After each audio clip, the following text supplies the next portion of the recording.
Welcome to the Joy Prescription Podcast, where we explore the intersection of faith, health, and lifestyle medicine. I am so pleased to introduce you today to our special guest, Dr. Shannan Crawford. Welcome, Dr. Crawford. It's fantastic to have you here with us on the show today. I'd love for you just to share about your educational and occupational background with our audience. Absolutely. Absolutely. I did my undergrad at Azusa Pacific in LA. I was going to be an actress, and then there was a large pivot. It's a long story, I'll say. And then I went to Virginia Beach, Virginia, platinum blonde hair, gold eyelashes, transitioning into psychology, big adjustment. Yeah. So I dyed my hair brown. I wore suits, minimal makeup, and pursued a doctorate in clinical psychology. So that was my large, yes, Lord, I'll lay down my dreams and I'll follow what you say. It didn't make sense to me. And I thought you just need to, get saved and do the things. And I didn't think you needed mental health. That wasn't a part of my grid from that generation. And so then I got my internship in Hawaii and got my finished my doctorate, and then moved to Texas and did my residency, and then opened Crawford clinics in 2012. So we just had our 12-year birthday for my business of Oh, positive mental health. congratulations. Yes, thank Congrats on you. that. She's a How preteen. wonderful. We're pretty excited. Yeah, that's a huge accomplishment. Well, before we dive into these fascinating topics, I would love for you just to share what a typical day looks like for you as CEO of Crawford Clinics. Yeah, I'm in such a fun transition phase. So I do normally therapy and executive coaching Monday, Tuesday, Wednesday. And so that's my focus, and then try to use my energy like compartmentalized and blocked. So then Thursday, Friday, Saturday are writing on books, projects, podcasting, TV interviews. I've been interviewed by the news several times as a thought leader to speak on the topic of mental health. So those are the kind of the intersection of what my days tend to look like, and then running team meetings. And today I'll teach at the university. I'm an adjunct professor, so helping the next generation of mental health providers have really healthy souls and then good training for our clients. Wow, busy schedule. I love all the things you're doing. Thank Yes. you. Oh man, it's truly impressive, and I love what you've already shared about the background and the journey of getting there. I'm curious, how did you come to find clarity with the Lord on that it was psychology that He was directing you toward? What did that journey and kind of path look like? Yeah. Well, I don't know if anyone listening, if you've ever made a judgment against something and how you have to eat your words later, that has been my journey. Welcome. So yeah, I was pursuing acting, and behind my back, my parents were praying. So all the parents out there is strategy to not saying it, but praying it. Just saying. So they didn't tell me to my face that they were like, we are feeding our precious lamb to the wolves if we send you to Hollywood at 17. So they prayed behind my back that God would dry up the desire and I wouldn't want to. So they didn't have to be the bad guy, which I think was really good parenting. So I went to LA, I got jobs, and I actually had a lot of fun. I met a lot of famous people and was in films. It was really fun. And then I was auditioning one day, and all of a sudden it was like the desire to act just dried up. And I called my parents. I'm like, I'm so sorry, guys. I don't know what happened. It's just like the desire to act dried up. I don't know what happened. It was so weird. And they're like, oh gosh, shucks. And so years later, they told me that was verbatim what we were praying. Wow. And so during that time of like, well, what else am I going to do? My parents had been listening to Dr. James Dobson, Focus on the Family, my whole childhood. So when they were like parenting advice, they're like, Dr. James Dobson would say, and so his advice was, if you have had your Christian kids in like a little bubble, you don't just send them out to the wolves, right? So their agreement is you can go to LA as long as you're in Christian college and you're pursuing a degree. So I had a little backup. And so I went to LA and had fun and transitioned and went to my college counseling center. And she said, tell me about your childhood. And I said, well, I don't remember my childhood. And she said, why don't you come back when you're not being resistant? And having no psychology background, I could even tell she was like, that was a really bad thing to say. I was like, I'm not being resistant. I literally don't have memories for portions of my childhood. And so I left with an inner vow, like, I would never be a psychologist. For the record, I don't think she was an actual psychologist. But that was my judgment at the time. And I was like, this is the stupidest profession. I would literally never do that. And I was a communication major at the time.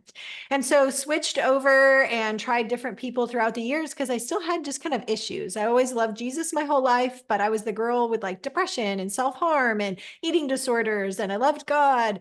And I went to my pastor for pastoral counseling, and he's like, well, the Bible says to just stop thinking about yourself so much. So that's your sin. And so then I went home and cut myself even more because I love God and I don't want to sin, but I literally was enslaved to so much self-hatred and self-rejection that didn't make sense. I have an intact family that loves me, supports me. I've been in Christian private school my whole life. I've been very supported and encouraged. Why do I have all these issues? It doesn't make sense. It just looked like to people that don't understand mental health, it looked like just a whiny, like white girl. Like, what's your deal?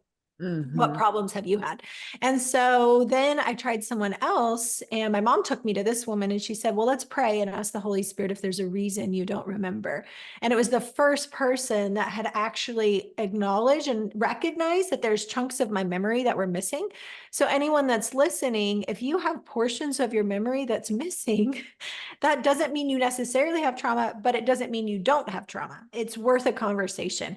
So that's where we started praying and memories started coming back. She didn't force it. She didn't introduce anything. We just sat silently. And all of a sudden at 6 years old, these trauma memories surfaced. And I was like, oh my gosh. I remember being 5 years old and knowing with clarity, Jesus is real. And I am called to be a missionary. Like I knew that at 5 years old. And then at 6 years old, trauma happened, and it literally felt like the lights turned off. Like my memory and all the magic of my childhood, I was very friendly and outgoing.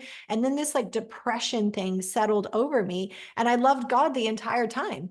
And I was doing all the spiritual disciplines. I was going to church. I was reading and praying and doing all this stuff. And nothing was working until we finally started to acknowledge, oh, there's childhood trauma, repressed memories. And then fast forward, now that's what I help people with, of figuring out, oh, there's literally parts of your soul and your spirit that are holding that trapped emotion. There's not something wrong with you. And your symptoms are not just whack-a-mole, like more willpower to whack-a-mole those issues. It's actually a beautiful love story of God pursuing the one little fractured part of self that needs to be honored and acknowledged. That's what we do at Crawford Clinics. We have a whole team of therapists. They all have their own specialty and niche, but we use Restoring Self Cohesion, which is we're a training center to actually train therapists in this very unique hybrid approach so that it streamlines that process to help people get to the unconscious roots, resolve it, and then restore peace to their inner world. So how do you approach people that put forth maybe that resistance? Yeah. So in a Freudian term, resistance means there's probably a part of our soul that's resisting because that's too scary and overwhelming to allow myself to go back to that. So if I understand that, then I partner with the value and I honor their resistance. So instead of her thinking you're being resistant, leave my office because you're resisting me, the therapist, and the process, now I'm like, oh, like I recognize, there's this old Shakespeare quote that always comes to mind. And he says, she who protesteth too much. Whenever people are protesting too much of something, I don't deal with that. That's not my issue. That hasn't happened to me.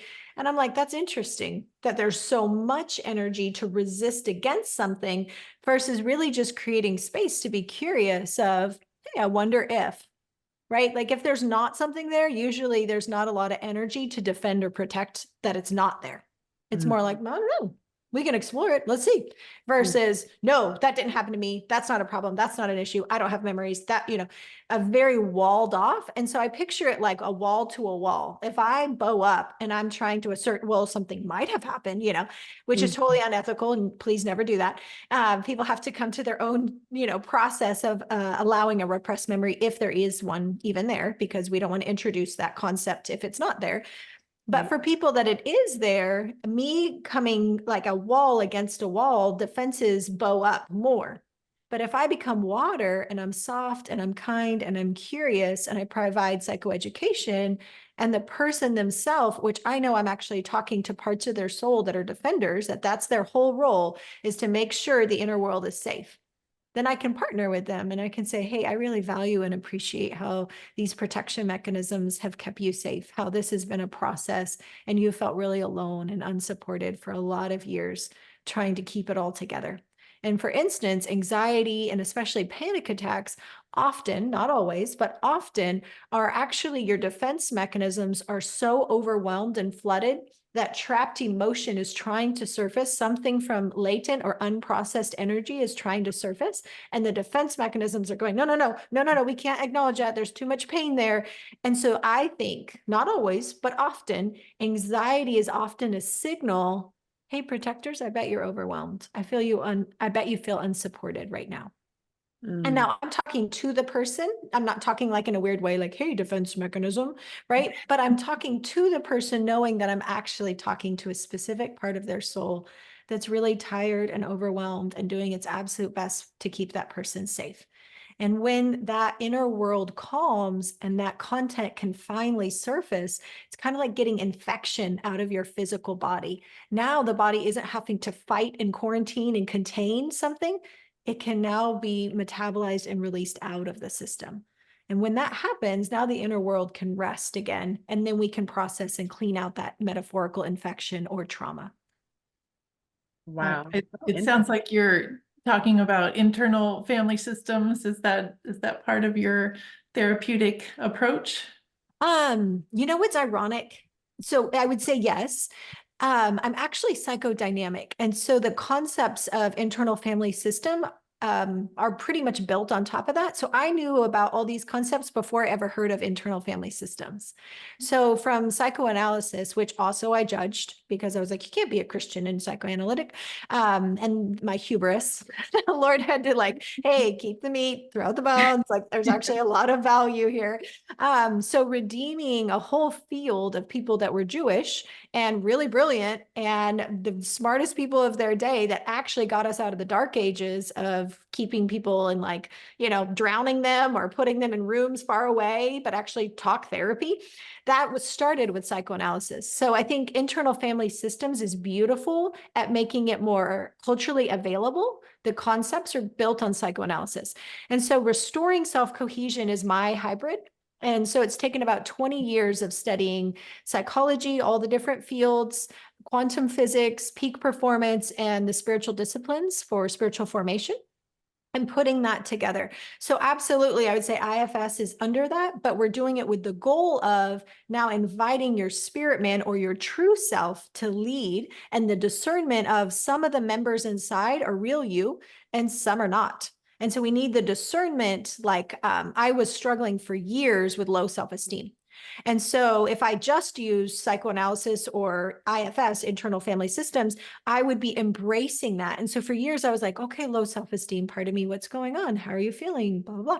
And it would never actually get better. And most of the time when I do that and I embrace a part of self, introduce them to Jesus, it gets better, but it wouldn't. And so I was like, I wonder what that's about. And finally it dawned on me, I'm like, maybe that's not a real me. Maybe that's an introject of something dark that's not real me. And so when I had that discernment and I was like, Jesus, would you evaporate any part of me that's not me and low self-esteem? If you're not me, I command you to leave. And it did. And not that I have like perfect self-esteem by any means, but that was something I had a lifelong struggle. And until I had awareness that like you have to know your committee and then know what's real me and then what's an introject of a darkness that's trying to masquerade as a part of self. And so that's why we have to take every thought captive because not every thought we have is our own.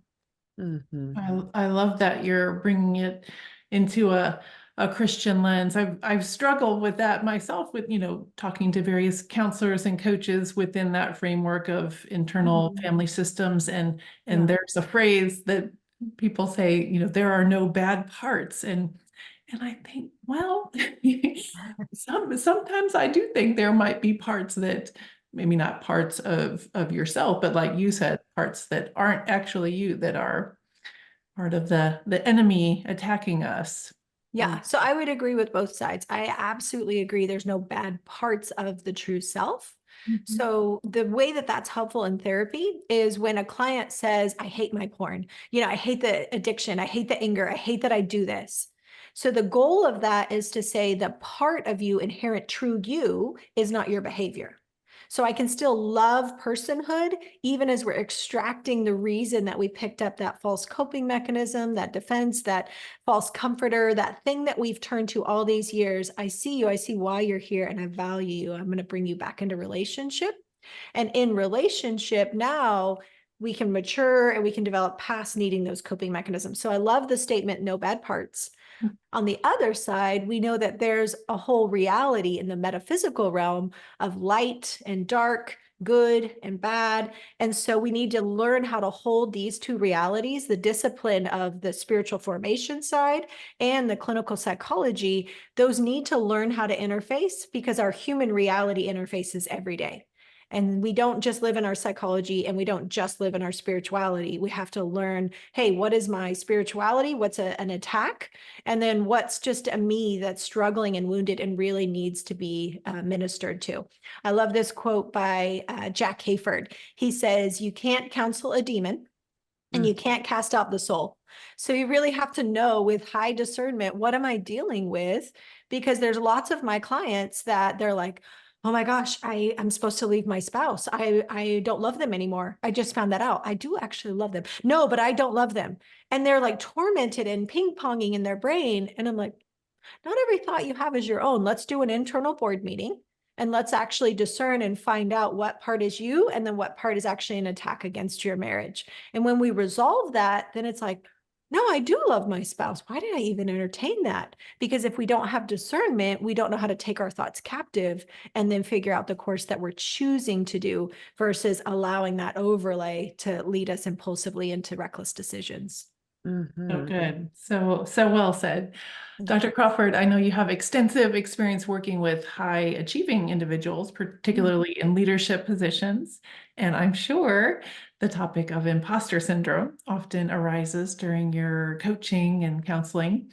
I'm Yes. curious, have you personally encountered moments of self-doubt? I know you shared a little bit, or imposter syndrome during your career journey. And I'd love to hear how you have managed that and navigated through those experiences and just shine a spotlight on that imposter syndrome that affects so many of us. Absolutely. So I think the reality is, I think actually most of the human population deals with imposter syndrome because at some point when we're very young, the enemy is doing everything he can to get us to believe two fundamental lies. One, I am bad. I am not worthy to be protected. I'm not good. I can't be trusted. That's why the going back to no bad parts is important. That side of the conversation. And the other lie is, Father God, you left me. Because at creation, well, in heaven, before we're knit into our mother's womb, he knew us, right? So we were in a state of perfect unity and perfect attachment. And now he's knitting us together in our mother's womb, the double helix of the physical and metaphysical coming together, or physical and spiritual coming together. I'm not new age. I just use the terms of research. And so when you put the double helix together, now our spirit man is being woven into this natural encasement of a physical body and a soul. Our soul is our mind, will, and emotions that help us navigate the natural realm, while our spirit man is our true self. In perfect health, our spirit man is leading, and we would never deal with imposter syndrome because in your spirit, you know who you are. Your spirit, again, I just mean your true self. If you're confident, you have vision, you're seated in heavenly places, you can see the course ahead, you know who you are, and there's a boldness and a bravery that comes on you. And then at some point, we believe a lie. And so when any part of our little spirit or our soul go, oh, I'm bad, I'm not to be trusted, God abandoned me, why did you let that bad thing happen? And trust is wounded. It can happen anywhere from the womb to 6 years old to any point in your life. But normally the enemy strategically is trying to disconnect you from your true self early on.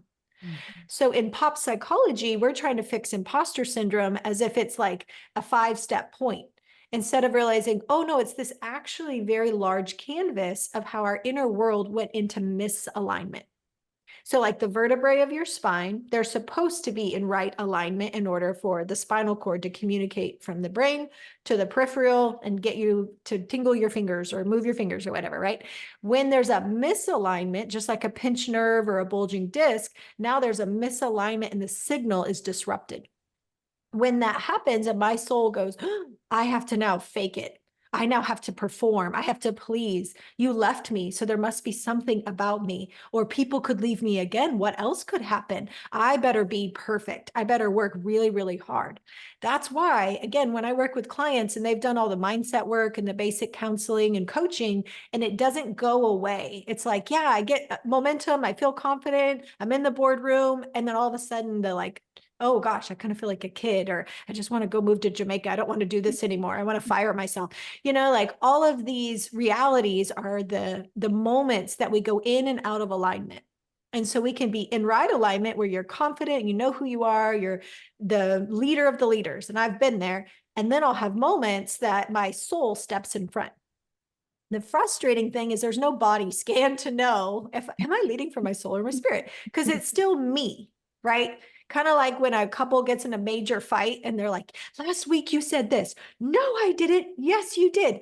The realities are different because you're literally leading from different parts of self from right now based on the conversation you had then. So there's different parts of self. I'm not saying multiple personality disorder.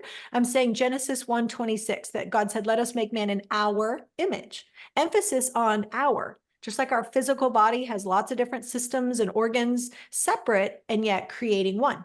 Our soul and spirit have lots of different parts separate and yet creating one. If we understand that, now we're like, oh, imposter syndrome is the result of when my soul steps in front and goes, okay, I will perform. I will be the false self. I will make sure nobody ever rejects me or doesn't love me or want me ever again. But it's dressed up in the language of, am I smart enough? Are they going to see through me? Are they going to try to fire me? Is this person going to leave me? All of those are common byproducts of the amount of stress our soul is carrying because our soul knows it's not supposed to lead. It would be like the manager trying to lead as the CFO or chief financial officer or CEO, chief executive officer. There's a misalignment. You're in the wrong seat. And so kind of like a lot of the leadership books say, put the right people in the right seats in your organization. I would say put the right parts of self in the right seat of leadership and the right place of trust. So you'll see in Psalms, David says, teach my soul to trust like an infant at my mother's breast. He's an adult talking to the Lord, his spirit engaging, and now he's learning how to reparent his soul into a state of trust. When our souls trust, then it goes back into right alignment, the vertebrae are in right alignment, and you feel like yourself. So one of the ways that it shows up is burnout. When we keep working and we can't turn it off, and we're like, yeah, I know I need to take a vacation. Yeah, I know I need to take a day off and get a Sabbath. Yeah, I know that. Yeah. And then we just can't, and your brain keeps running, and you're waking up in the middle of the night and it's still going, and you're multitasking, and you're like, yeah, kid, I'm right here. Yep. But your brain is still way going fast. Then odds are good. There's a lot going on inside. And so that noise and that chatter is often a part of the complexity, the nuance of imposter syndrome. We just don't think of it as that. Anxiety and depression is often a result of a soul that is like, I'm fatigued. I can't do this anymore. I'm exhausted. But we unconsciously defend against that reality of letting go of control and surrendering and coming into my true self because I believe I'm bad. So I have to keep pushing, I have to keep being perfect, which is perfectionism. And then the natural neurochemical result of that is depression and fatigue and burnout because I used up all my good chemicals trying to perform and please and be on, and then you bottom out into a depressive state. So a lot of people think they have mood disorders when in reality, some may actually be dealing with imposter syndrome. That's amazing. You actually anticipated one of my questions for you because I had the epiphany that there is a connection between imposter syndrome and burnout. And I think you just nailed it. Thank you for highlighting that. It's super insightful. Awesome. Yeah, that is really on point. So you brought up the term like committee meeting and positioning. So I think you have even a course on this on your website with your e-learning, but can you just give a little overview of how you recommend individuals conduct that board meeting or committee meeting with themselves? Yes, absolutely. So again, because I work with so many executives, I called it an internal board meeting. Some of my clients don't like that. Some of them want it to be a campfire. They want it to be at a castle, whatever you do, you. That's just the term I've coined because I work with so many leaders. And so it makes sense to bring all the committee members to the table to hear them out. The high glance, obviously, it's 20 years of studying psychoanalysis and all of these theories. So I'm going to try to make it as topical as I can, that we have lots of parts of us. In health, you're supposed to have lots of parts of you. And in health, you can have the competitive part of you play sports. You can have the romantic part of you show up with your romantic partner. You can have the nurturing part of you showing up with your kids and the learner inquisitive part of you showing up at work, you know. But the problem is sometimes they glitch and you don't want the romantic part showing up at work with the intern. You don't want the competitive showing up with your spouse. You don't want the learner part showing up with your kid. And they're like, just hug me. Why are you trying to teach me all the time? And so we can have parts of self that glitch and they're in the wrong seat. And we won't know that unless we actually create a forum where I'm like, hey, inner world, how are you doing? Most of our life, we are taught to live on the outside. So we go outside in. I'm saying, let's go inside out. So when I notice, hey, I'm feeling afraid. I'm feeling anxious, scared, depressed, sad, overwhelmed. Hey, I love you. What are you feeling? What's going on? And so I'll visualize, we bring the committee together and I'm like, the me that's feeling this, I bring you into the light. I'm so glad you're here. And there's parts, so again, this is a hybrid. We're not reinventing the wheel. We can use IFS. We can also use heart sync. So I just want to honor that's another approach coming out of the church side. And then IFS is coming out of the psychology side. So you now would invite those parts of self to come into the committee and be heard. And so I picture bending down and being like, hey, what's going on? Many times you actually have to meet with a defender first. And so a defender means we don't literally have brick and mortar, to build a wall on the inside. So we have walls or doors that we hide behind because we're a creative being. So as a creative being, I can go into hiding and go, oh, I'm bad, or they're not safe and I don't want to, be around anybody again. My performer part will turn on and activate and compensate. So a big term in psychoanalysis is how we overcompensate. And so again, wherever we protest too much, and I'm like, oh no, I don't deal with anxiety. I never deal with that. I am always confident. That's odd because you're not like the rest of the human population that's a very normal human experience. You don't poop either. Like, Right. like that's a little bit unrealistic that you never deal with a human emotion, right? And so then we have to honor the protector. So if there's a protector in front that, let's say it's rage. I work with a lot of men, so there's a lot of tempers and they're so afraid, like, oh, she's a nice, dainty female. I don't want to hurt her. And it's like, oh, no, no, no. I love your anger because anger actually leads to where there's pain. Anger is a legitimate stage of grief. And I wouldn't know that unless I actually took time to say, hey, angry me, what are you angry about? And so the angry me is as angry as I am sad. And if you think of a coin and the flip of the same coin, you're like, oh, I'm as angry as I am sad. Other personalities, they lead with their sad and depression and they bury their anger because there's a fear that if I express anger, people won't love me, they'll leave. And so I bury all that. The problem is buried, trapped emotion. It's like malignant to your system. And there's the potential that it literally could be bad for your health physiologically as well as psychologically, because trapped emotion has energy and it disrupts the body's ability to heal itself and to move the appropriate energy. Now, again, I'm not new age, but if you do a body scan, electromagnetic frequencies, EMFs, those things are moving in our body and that's how our body communicates with itself. And so when we leave trapped emotion inside, it stays dormant. So for instance, I grew up going, okay, self-hatred is sin because I'm thinking about myself too much. So you are bad. And when I say you're bad, I've made a judgment. My defense mechanisms now stand in front of all the parts of me that struggle with that. And then I go, okay, positive thinking. Okay, here's a scripture verse. Okay, positive, happy faith. The problem with that is it's compensation. It's not intimacy. And there's a Bible verse that says, knowledge puffs up while love builds up. And there's things that we can do even as spiritual disciplines that it's like, this is good for you. Praying and fasting is good for you.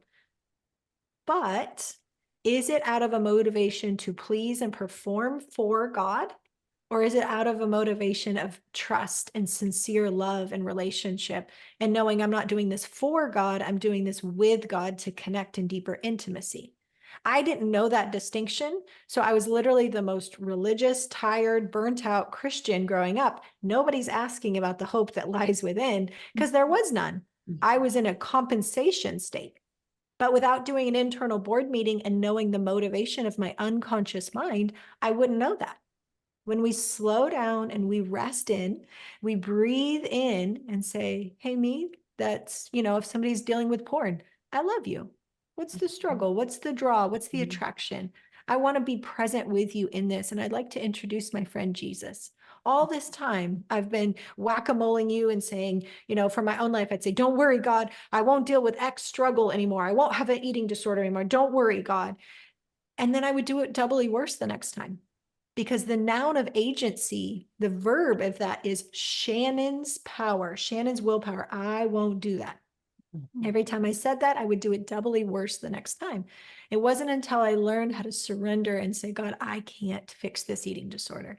And for anyone listening, I can't fix this depression, anxiety, substance abuse, porn addiction, anger, looking at your ex and snooping on what they're doing and wishing you were with them. I can't fix this on my own. God, I need you. I'm desperate for you. And I receive your grace. But it's not just at a mental level, it's when your inner world, and that's the committee part, is I have to actually take the time to be present and ask, hey, what part of you is holding on to that? And then we do the psychodynamic triangle, which is at the top of the triangle, you write out, what's the situation that I find that I get triggered? On the right side, what are all the emotions, thoughts, feelings that come up? And then unrelated to the situation on the left side of the triangle, what other times throughout my life have I ever felt these similar feelings before? And then you circle the youngest, and that now leads you to a conversation, and you use your imagination to picture me at 3 years old, 2 years old, 5 years old. Some people, it's the crib, because there was a big trend where a really bad parenting model was let the baby cry it out. Letting a toddler crying out is different than letting an infant cry it out. Infants need attachment. They can't self-soothe until they are modeled how to soothe from someone on the outside. So a lot of people, without realizing it, good parents, they read the books, they did the right thing that they were told, but yet it left an infant for too long and they developed a belief of learned helplessness. When the infant stops crying, parents are like, yes, we trained him. But you don't know if the inner world is, oh, okay, mommy is coming back, stop crying, or, oh, nobody's coming, stop crying, why bother? Which is the basis of a lot of people's depression, anxiety symptoms. And again, could be the root of some of our imposter syndrome, because then I have to perform and please, and or I need to not need anybody. I'm good, I'm fine, I'm self-dependent, like I'm whatever. And it could be literally something as small as that. We don't have to have a trauma, a major event. You didn't have to have horrible parents. It could just be a moment where the enemy insidiously planted a lie and the inner world now created infrastructure around that lie, and the walls build around the true self, and then the soul steps in front. So an internal board meeting is the parts of self finally having a voice, being known, and then introducing them to Jesus and asking him to help expose any parts that are not real me. And when that all calms back down, now we ask Jesus to restore all of our parts of self back to the original design of what they were intended to fulfill, instead of the compensatory or compensation strategies that we develop through life. So I have an example. One of my favorite clients, which obviously I love what I do, so all of my clients are my favorites, but it is very genuine. I really like this client. We'll call this person Sally. So obviously de-identified that Sally had kind of gone to church in the periphery, but never really felt like there was a relationship with God. Like maybe God's there for others and that's fine, kind of a cultural Christian, but like I don't feel like God's there for me. When I pray, I don't hear or feel anything, very disconnected. And so we had done an internal board meeting, and finally, and this was a process, this person met criteria for narcissistic personality disorder on a side note. But that could be anybody's story, right? Lots of us feel like, where is God? I pray, I don't hear you and feel you. So it could be anybody. I just want you to know the extent of how valuable an internal board meeting is. Because in our field, personality disorder diagnosis is kind of like the cancer of the physical health world, right? And I want you to know there's hope, that no matter what you're struggling with, what your symptoms, that there's always hope.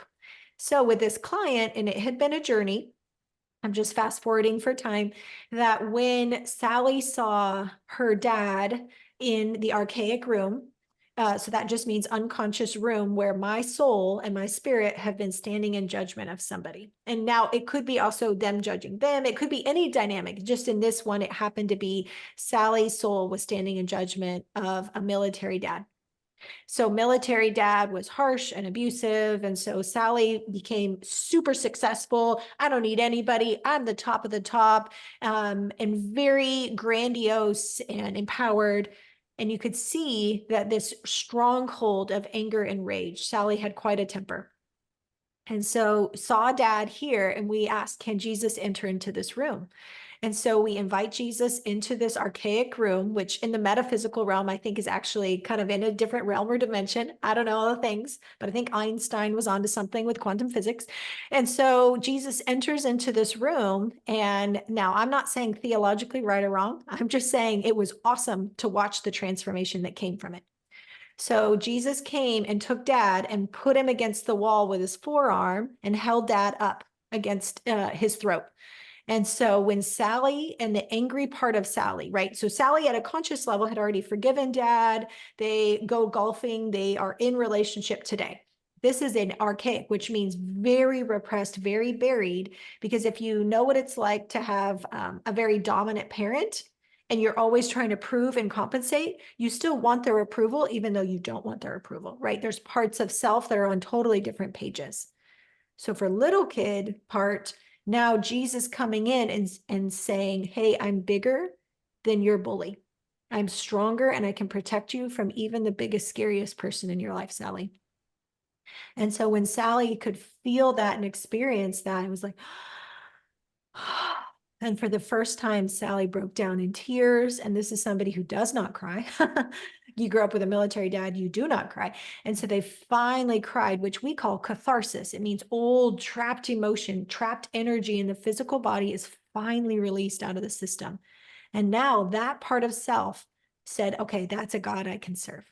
If there's somebody bigger than my worst bully who loves me and will protect me. And then Jesus came and wrapped this child that felt defenseless with a very dominant father. And so then we asked Jesus, will you now bring this part of self up to the committee? And then we lay down the false roles and identities, and we bring that committee back into conscious awareness.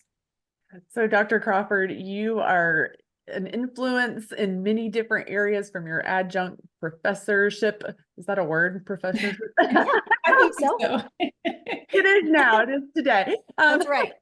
And running Crawford clinics and helping so many people. How do you maintain a healthy work-life balance and take care of yourself amidst it all? And like, what are some top tips that you would give our listeners for helping them create that balance and keep their life flourishing? Yeah. So I think we have to decide what the big rocks are in advance. And I like to pre-plan before you go into a season. So when you pre-plan, you go, okay, this, fall, this spring, this summer, here's what are the big priorities. And I go for therapy for myself. I go for coaching for myself. I live this and breathe this because I know the importance that what's in me will be replicated in how I lead others. Mm-hmm. So I take that very seriously, and recently had my own coaching session for myself.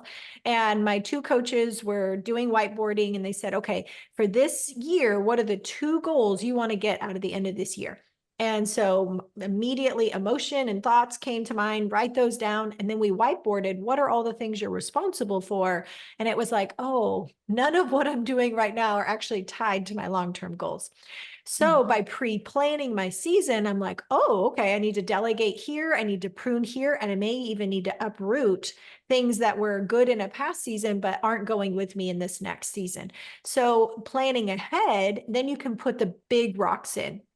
And for me, big rocks have to be quiet time with Jesus and doing internal board meetings. I literally do this every day, including this morning, because anytime I'm going to do something, normally the Lord will have me walk through it so that the anointing is what carries and helps others rather than just head knowledge, right? Because I can know concepts, but I mean, pastors and therapists tend to have the worst marriages and kids because sometimes we know all the right answers, but we're not taking the time to actually put the oxygen mask on our own head, our own face. Yeah. And so when we actually switch and we go, okay, I am always in a posture of humility and curiosity, I want to be invested into. Then now, what are your next big rocks? I would say exercise. We need sunshine. We need water. We need planning ahead healthy, nutritious meals. We need to feed your myelin sheath, which is the good, healthy fat. So your brain conducts energy and thinks fastly. So I have like a healthy food thing, Imperfect Foods. And so I order ahead, they ship me my fresh vegetables, and then the meal prep is already done. I go for walks whenever I can. When I have a Zoom meeting, a lot of times I'll be like, hey, I'm just going to be chatting with you guys as I'm walking in sunshine. I'm going to try to build in my life for what my big rocks are. And yes, I'll integrate other things along the way, but I have to know my big rocks are put in first. So anyone who's listening and says, I'm too busy to, then actually you're not taking leadership and ownership of your schedule. So that's where you can say, okay, let's get creative. Who can watch the kids here? Who can do this so that I get a 20-minute nap in the middle of the day and you will feel like a new person, or digital detox. I don't realize how much I am running my life on my phone. I mean, some people at social media scrolling, mine is I can literally run my business and respond to my clients and emails all on my phone. So it's like digital, constant, and that is depleting to our neurochemicals. We need times to be in silence, to be refreshed, to go on walks, to be in nature, to be around healthy, joyful people. So planning ahead those friend dates and opportunities to connect with really great people, and also the permission to say no when you need to, because you're investing in your big rock, and having that pivot and that permission for yourself is really key. Well, I love that you walk the walk and that you basically you just shared your joy prescription with us. I love that's part of the lesson plan that God has had me on over, the course of almost a decade now of just, Cindy, you've got to walk the walk. You've got to implement the things that you're teaching everybody else about. And so thank you for sharing that. I've recently had a conviction about taking a day of Sabbath.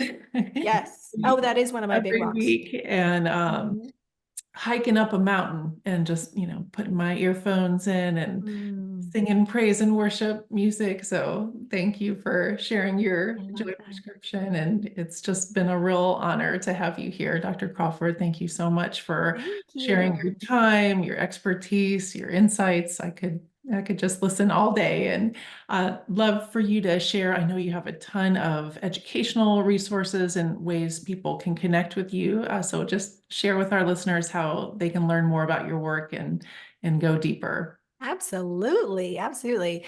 So crawfordclinics.com is where you can find some of our e-courses. You can also find it on my website, Dr. Shannan Crawford. Shannan spelled differently, Shannan, because in Gaelic, they differentiate male and female, like in Spanish.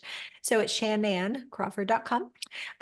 So we have e-learning courses, we have webinars. I highly recommend people getting on our monthly newsletter. So it's not intrusive, it's not going to barrage you, but just a quick little newsletter to stay up to date with events, with content, with videos, with tips and tricks and things that you can be doing to invest in yourself.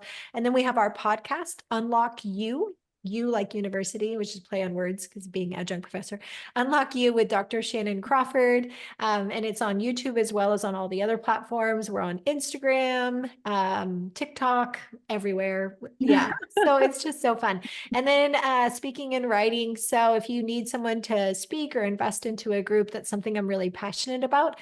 And then we offer Crawford Care. which is an alliance with organizations to invest in your employees, whether it's at the executive level or the employee level as part of the HR benefits. When you're investing in your employees, you have lower cost, less turnover, and thus you have less onboarding expense because now you have continuity with your tribe and your people are able to move and gain momentum in your organization. So that's a strategic alliance that we offer to organizations that are 500 employees and below so that we can strategically invest into small business because that's the backbone of the United States economy. Super. Well, thank you so much. So thankful to have you with us. Thank you. This is a privilege. And shout out to you ladies and all that you're doing to help make the world more joyful.